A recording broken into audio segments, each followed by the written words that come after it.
जो मुख्य 4-5 मुद्दे हैं जिसको मैं हाईलाइट करना चाहता हूं, जो हमारे लिए बड़े ज़रूरी हैं।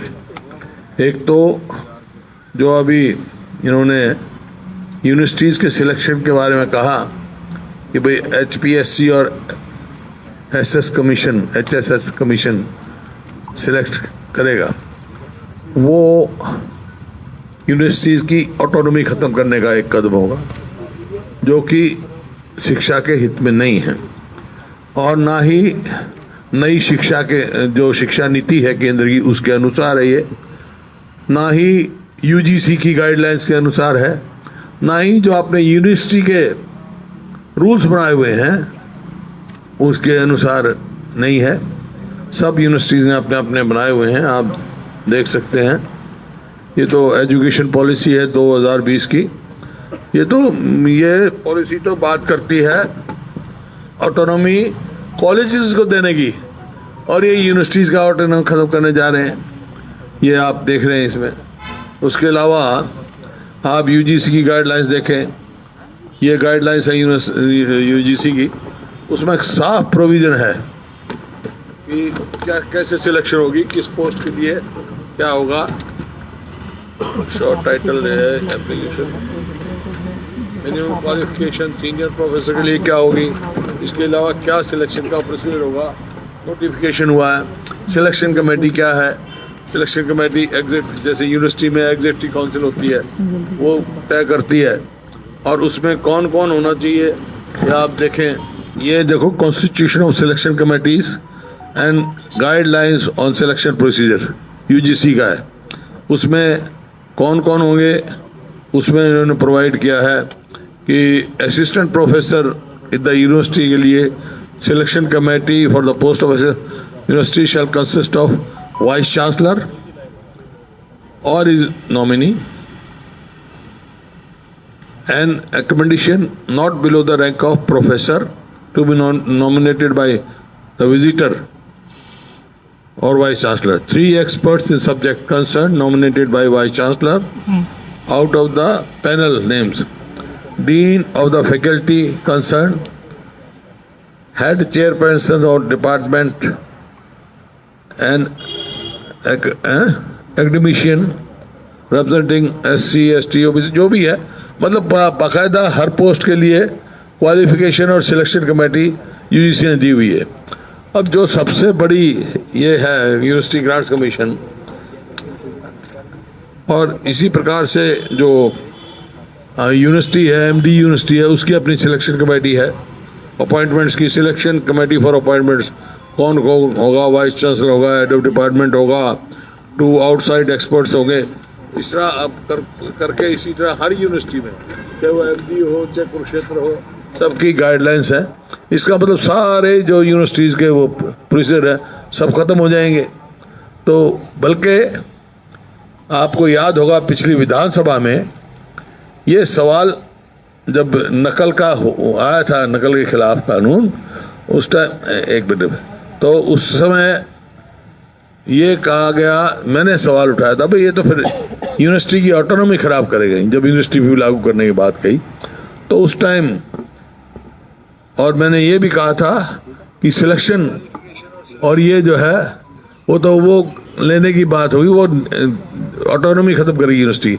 उस time on the floor of the house, not less than chief minister, उन्होंने अश्योर किया था कि HS कमीशन और ये यूनिवर्सिटी में नहीं हम करेंगे, और उसका बाकायदा असेंबली की प्रोसीजर का टेप है मेरे पास। सुना दे भाई, कहाँ गया? चले क्या चीज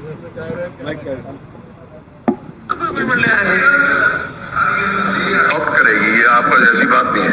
ऑटोनॉमी अडॉप्ट करेंगे तो व्हाई वी इंटरफियर? नहीं, अगर एग्जाम में उनकी नियुक्तियों में एग्जाम में कोई नकल होती है और इस प्रकार का कोई फ्रॉड होता है, उसके पर लागू होगा क्यों नहीं होगा? आप ये होगा उसके ऊपर यूनिवर्सिटी का एग्जामिनेशन सिलेक्शन HSS नहीं करेगा, नहीं करेगा, वो तो उनके अपने एग्जाम जो होते हैं उसके ऊपर एग्जाम खुद का on the floor of the house assurance है। ये एक बहुत बड़ा ऐसा फैसला होगा जो शिक्षा पर बड़ा भारी उल्टा प्रभाव डालने वाला। सीएम तो इनसे बड़ा है, नो लेस देन सीएम। और इसी वास्ते आप देख रहे हैं यूनिवर्सिटीज की रैंकिंग जो है 2021 की जो 9 सितंबर को रैंकिंग आई है, हमारी एक यूनिवर्सिटी के सिवाय पहली 100 में नहीं है पूरे देश में, एक्सेप्ट ये MDU 76वें नंबर पे है, और बाकी ये कुरुक्षेत्र 119वें स्थान पे होगी, जो मतलब बहुत अच्छी यूनिवर्सिटियों में से थे, वो आपके सामने है। आज ध्यान देना चाहिए इनको। 34,000 तो टीचर्स की वैकेंसी हैं, और प्रदेश में 50% ऐसे स्कूल और कॉलेज हैं, 50% से भी ऊपर होंगे, जहां हेड नहीं है, कहीं हेडमास्टर नहीं है या प्रिंसिपल नहीं है या वो नहीं है। ये स्थिति है इसमें, इसकी जो विदाउट हेड है। तो इस तरफ ध्यान देना चाहिए भाई। शिक्षा भर्ती करो। परवाना जी आ गए? अच्छा है, तो ये आपके सामने है। और जो इन कंसल्टेंस विद UGC गाइडलाइंस और जो सेंटर की एजुकेशन पॉलिसी है, इन कंसल्टेंस उनके करना चाहिए, ना कि उनकी ऑटोनॉमी ख़त्म करें। और ये सब आप देख रहे हैं, हर यूनिवर्सिटी से यूनिवर्सिटीज एम्प्लॉइज और जो भी हैं बड़े पढ़े लिखे शिक्षाविद हैं, सबका इसमें रिएक्शन है। तो ये कोई ठीक फैसला नहीं है। मेरा सरकार से आग्रह, तुरंत इसको वापस ले।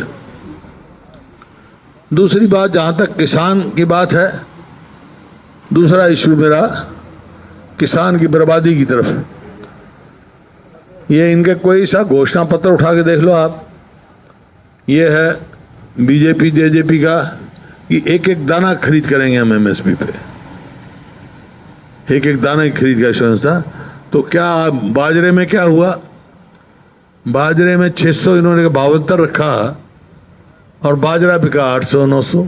वैसे भाव उसका 2250 MSP नहीं मिला। और ये कोई वो बात नहीं है आपके अखबारों की, मैं इतनी ढेर सारी वो दे सकता हूँ कटिंग्स जिसमें ये है बाजरा का नहीं मिला।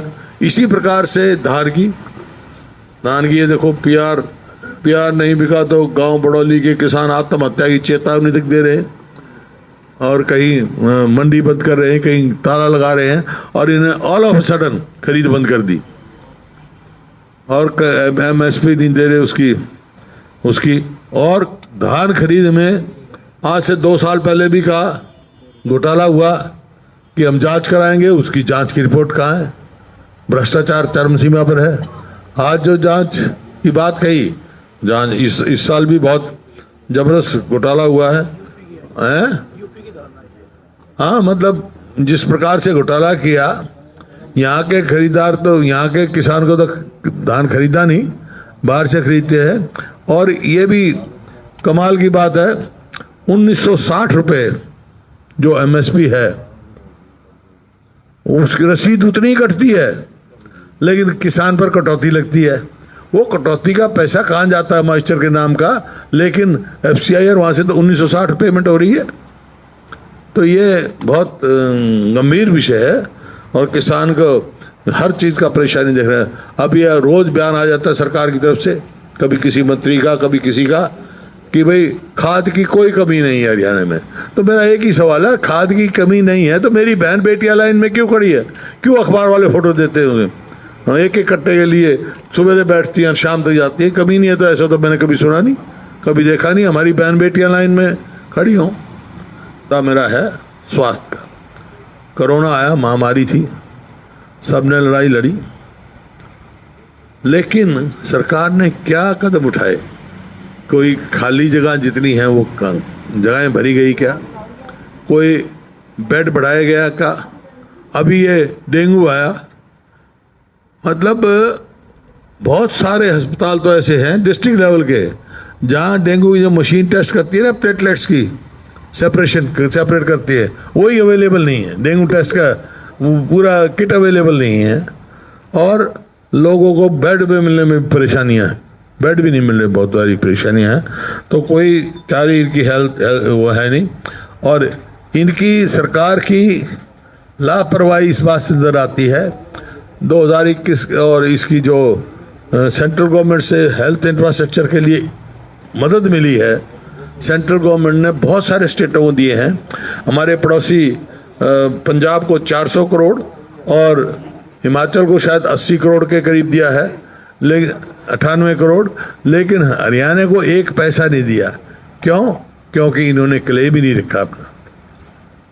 इससे ज़्यादा निष्क्रिय इग्नोरेंस या आप कहते हो इनएक्टिवनेस किसी का सरकार की मैंने देखी नहीं है। और हेल्थ इंफ्रास्ट्रक्चर कहीं इंप्रूव नहीं किया। कोई नया अस्पताल 7 साल में नहीं बनाया इन्होंने, कोई नए बेड नहीं बताए ये कोरोना के बाद, जबकि अब बार बार कह रहे हैं भाई अभी तीसरी वेव का भी कोई वो नहीं है। हालांकि देखो भगवान ठीक करे, ना आए तो बहुत अच्छा है, क्योंकि सेकेंड वेव में तो बहुत ज़्यादा डेथ्स गई। और चीफ मिनिस्टर ने फ्लोर ऑफ द हाउस ही कहा था, जब हमने कहा भाई जो ऑक्सीजन की कमी से कोरोना में डेथ हुई, तो उन्होंने कहा नहीं हुई। फिर उन्होंने हमारे को अश्योर किया था कि मैं हाई लेवल ऑफिसर कमेटी बनाऊंगा और वो हर जिले पे जाके देखेंगे, लेकिन अब तक वो कमेटी नहीं बनी। अब तो डेंगू भी आ गया, कोई कमेटी नहीं बनी। इस वास्ते ये आपके सामने है।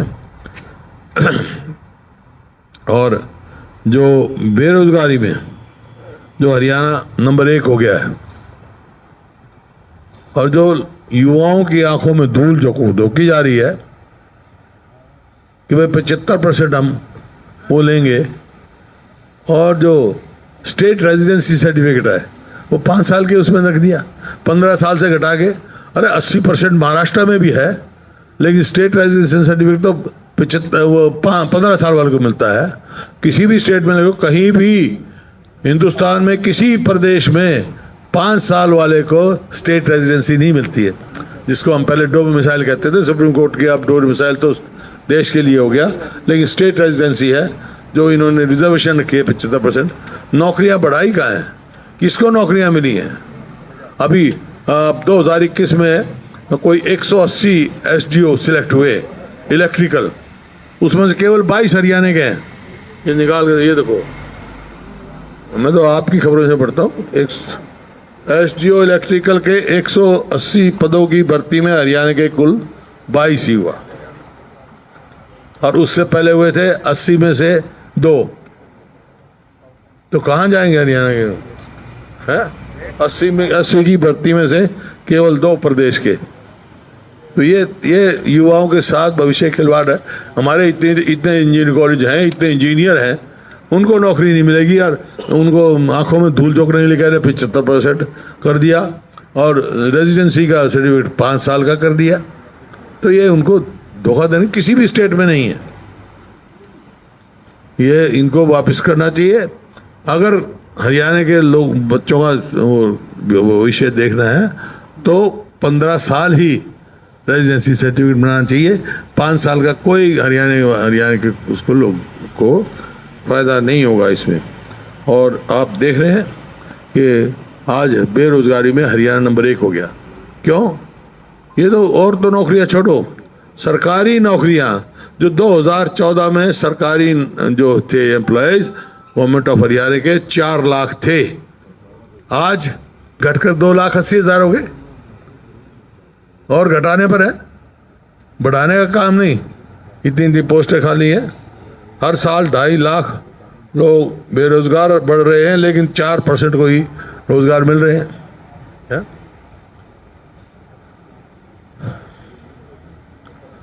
जब सरकारी नौकरियां घट रही हैं तो यहां तो इंडस्ट्री का तो पलायन हो रहा है। महंगाई चरम सीमा पर है। गरीब आदमी का तो जीवन दुर्लभ हो गया है। क्यों? खासतौर पर हरियाणा में आप देखो, पहले हरियाणा में सबसे सस्ता डीजल था हमारे टाइम में, अड़ोसी पड़ोसी प्रदेशों में। आज हरियाणा में पंजाब से भी महंगा है डीजल, हिमाचल से भी महंगा, और चंडीगढ़ से भी महंगा हरियाणा में।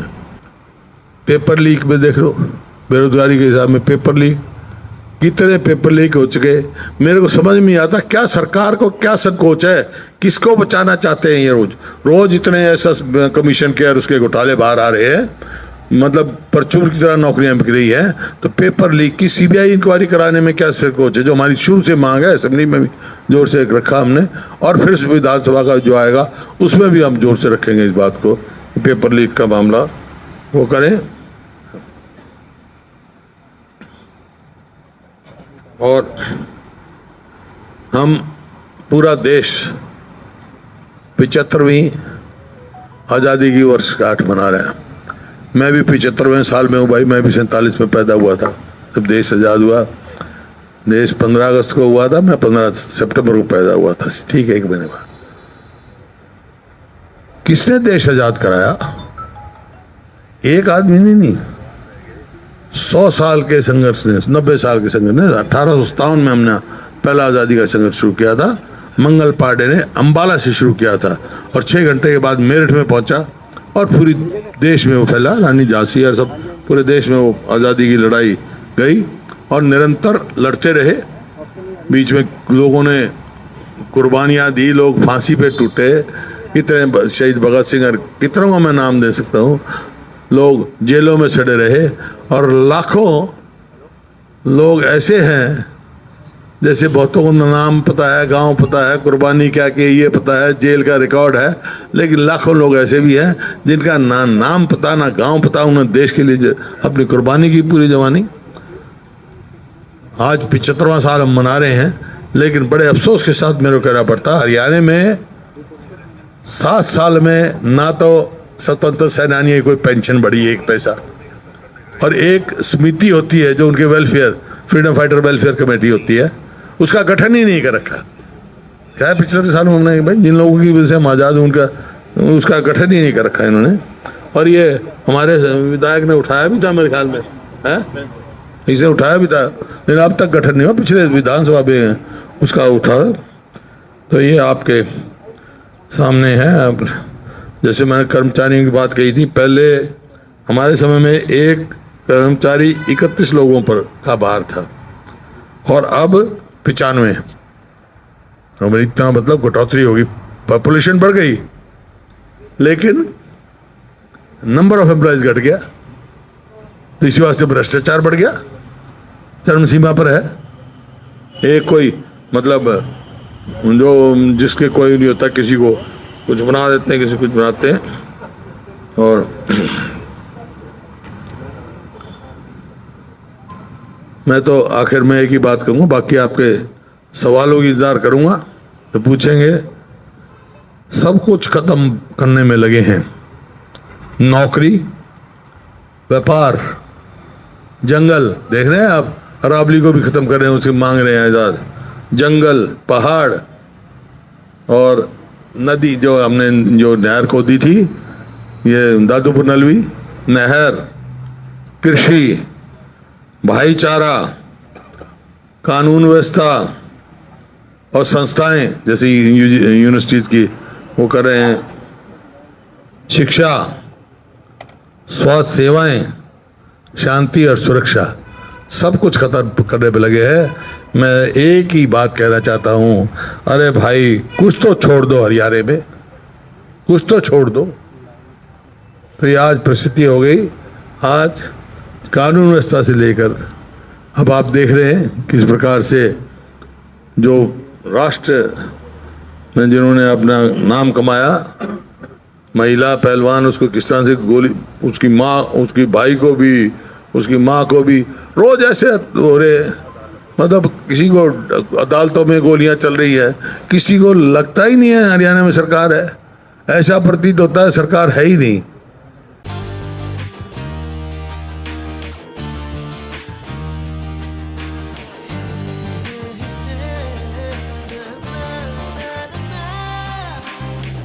Add colors to your learning, life will be shining. You'll have a better future and you'll be smiling. Pride Sanskriti School, a better place, a better world. Pride Sanskriti School, सपनों से बेहतर कल। Pride colors to your learning. By Sanskriti School, your life will be shining.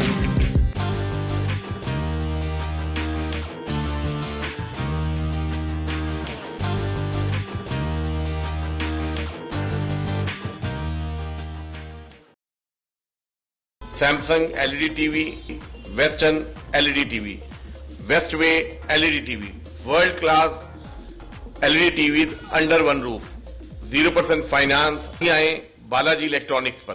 Full range of mobile Samsung, Oppo, Vivo, आसान किस्तों में। जीतो 2.5 लाख रुपए के इनाम।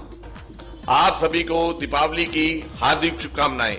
Balaji electronics, GT road, near federal bank, Panipat, 9812214543।